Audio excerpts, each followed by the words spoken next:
So it begins. Now right here we have a prime example of road slippage. Alright, this fellow was probably making a pass or whatever he was doing in a bad situation. Now he has jackknifed his truck and, I'm sorry for him. Bless his heart. As you can see, everybody's okay and moving around. He's standing out there feeling silly. And I would feel silly if that was me out there too. There's another one stopped in the middle of the road. All he's got to do is just go to the right. Now he's done went and lost traction. I can't go nowhere probably. Ride on the snow, people. Ride on the snow. Y'all just gotta excuse my bright lights here. I'm tiptoeing through the ice.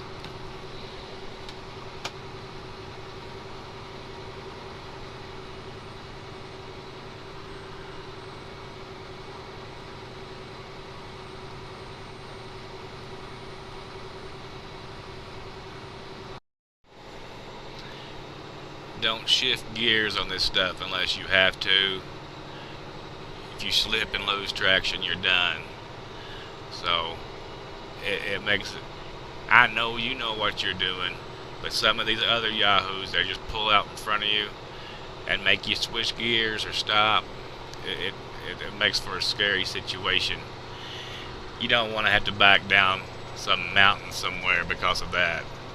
But damn it, you gotta go, right? Oh, not flat ground. Shift gears. Get it when you can.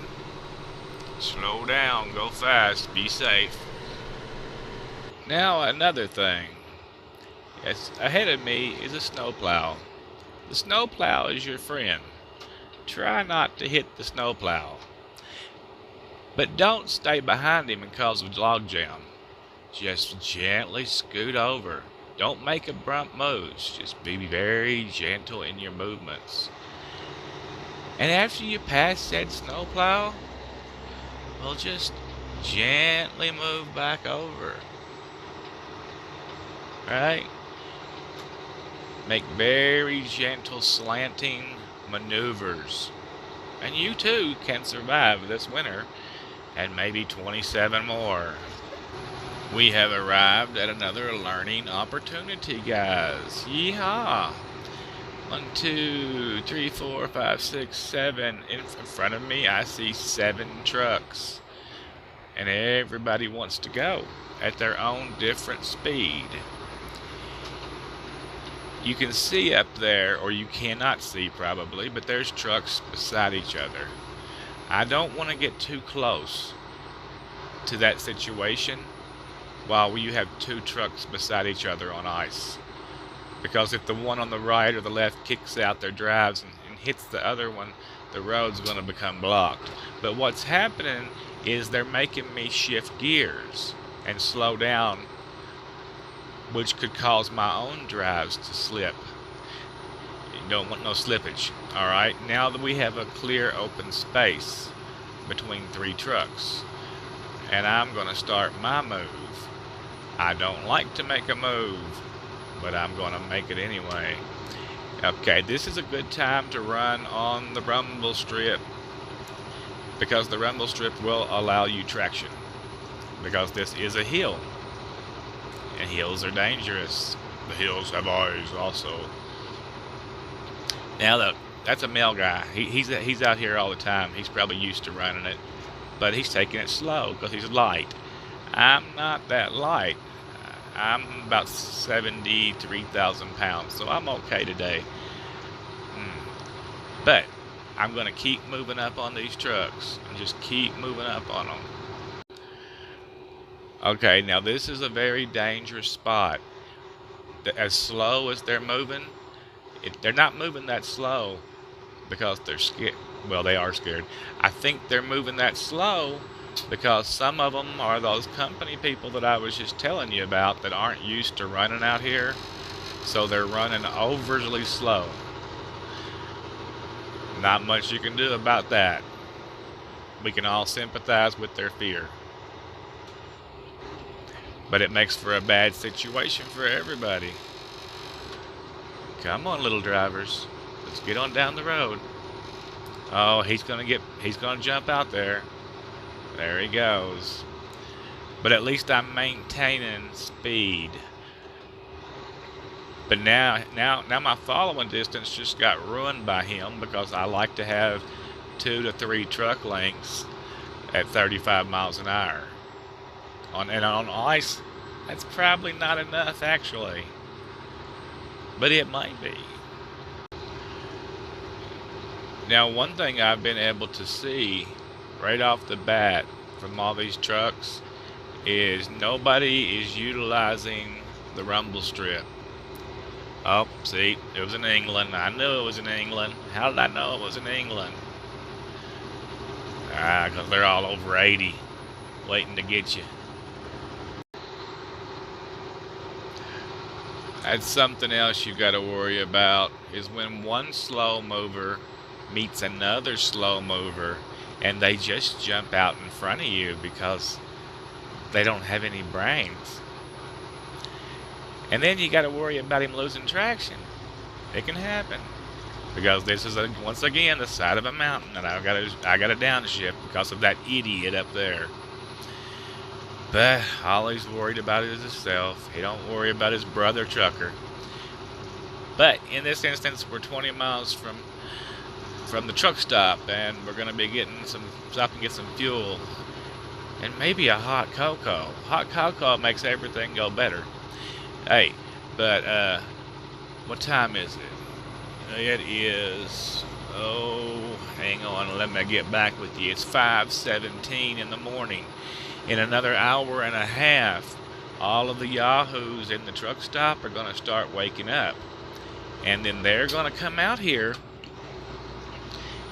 and things are going to get nasty.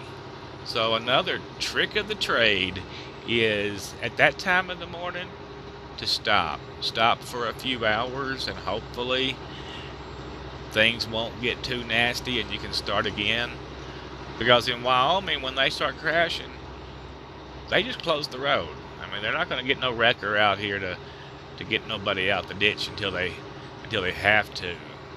Some other things that you might want to think about is always keep a gallon of bleach in your side box and a container of kitty litter. Not the sand kind, but that'll work too. But the regular, the old kind of kitty litter, because bleach, when you put it on your tires, although it's bad for your tires, it makes them soft, and it will give you traction in the snow if you're stuck. You've been stuck in a parking lot, right? Throw some bleach on them puppies and you'll drive away. Kitty litter, when it gets wet, makes ammonia. Not just traction from the pellets, but it makes ammonia, which has the same effect. It melts snow and gives you traction all at the same time. So keep them in your side box along with some MREs and and a warm jacket. Always have the extra warm clothes and some candles. Take some candles with you. You might have to send up smoke signals. Now, when I was talking about about being more dangerous when the sun comes up, there's several factors to take in mind. Is that the drivers that have been asleep tonight that didn't know that it was going to ice and snow are going to come out and get on the road. Also, like I'm pulling into Rawlings up here. Okay, I'm going to get fuel there, and I might wait a couple of hours for this time to pass. Because right here at this particular point, the road is clear. If you was getting on it, you would just think it's fine. After they get out of Rawlings and head up into the hills a little further, they're going to hit the snow. The sun is going to get on that snow and that ice, and it's going to turn a frozen road with bad ice into black ice real fast, because as the sun is hitting on the ice, the blackness under the ice will melt. It will make a layer of ice. I mean, a layer of water under that ice, and it will just look like it would just look like black asphalt. So they won't know it's there. And that's when the time of the day when most accidents happen is in the morning, because the people are coming out of the truck stop and they're heading out. There's already people stopped there that's going, oh, I'm going to give it time to wait. But between 6 and 8 in the morning, after there's ice on the ground, is when the majority of accidents happen. And in this state, when it happens, a lot of time you just end up with the road closed. It's not going to keep looking like this, but if it does, I'll be very happy. But I doubt if it will. Also, when they're when you see the signs that say watch bridges and underpasses freeze before the roadway, that's because they do. And the best way to handle that is not to gas on it. If you're going over a bridge, these little short bridges or overpasses or whatever, don't gas on it. Just try to coast over all of them, because they will be frozen where other things aren't frozen long in advance. So coast. Just coast.